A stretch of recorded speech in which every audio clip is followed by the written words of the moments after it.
শায়েখ বিয়ের ব্যাপারে একটা ছেলের মাঝে কি কি বৈশিষ্ট্য থাকলে বুঝতে পারবো যে সে আসলে প্রকৃত দিনদার। শুধু ছেলে নয়, ছেলে মেয়ে উভয়ের ক্ষেত্রে আপনাদেরকে একটা নাসিহা করে যাই যে আপনারা যদি মনে করেন দিনদার মেয়ে পাত্রী হিসেবে নেবেন, আপনারা যদি মনে করেন দিনদার ছেলে পাত্র হিসেবে নেবেন, তাহলে আপনাদের জন্য নাসিহা হচ্ছে মাদ্রাসার ছাত্রী হিসেবে, বোরখা হিসেবে, পর্দা হিসেবে কখনোই দিনদার বাছাই করবেন না।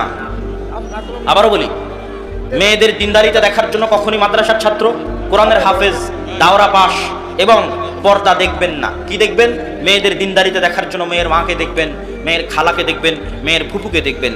মেয়ের মা, খালা, ফুফু যদি নরম আচরণ, ভদ্র ব্যবহার, শালীনতার মধ্যে থাকে, সংসার টিকে আছে, তাদের নামে কোনো দুর্নাম নাই, তাহলে মেয়ে জেনারেল লাইনে হলেও দিনদারিতা। আর যদি মেয়ের মা, খালা, ফুফু তাদের মধ্যে অশালীন আচরণ লক্ষ্য করা যায়, বেহায়াপনা, বেলেল্লাপনা লক্ষ্য করা যায়, তাহলে মেয়ে মহিলা মাদ্রাসায় পড়লেও, কোরআনের হাফেজ হলেও, তাহলে সেটা আপনার জন্য সৎ এবং দিনদার পাত্রী হিসেবে নাও হতে পারে। একই অবস্থা ছেলেদের।